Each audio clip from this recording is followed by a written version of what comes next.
স্ত্রীলিঙ্গ। বই ধাতু থেকে গীতার উৎপত্তি।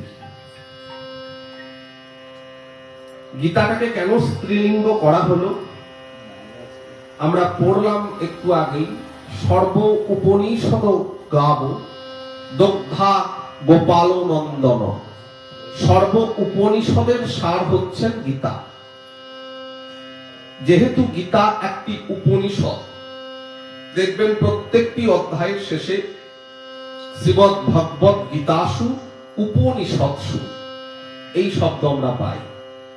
যেহেতু উপনিষদ স্ত্রীলিঙ্গবাচক শব্দ, তাই সেই সংস্কৃতর নিয়মটিকে বজায় রাখার জন্য গীত শব্দকে স্ত্রীলিঙ্গে গীতা করা হলো।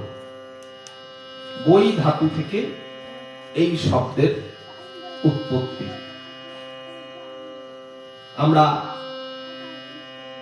গীতা অর্থাৎ জয়গান, শ্রী ভগবানের যে জয়গান উদ্ঘোষিত হয়েছিল কুরুক্ষেত্রের সমরাঙ্গনে, সেই শ্রী ভগবানের মুখ নিঃসৃত সর্বকালের আমাদের জীবনের গ্রন্থরূপে, যেটি আমাদের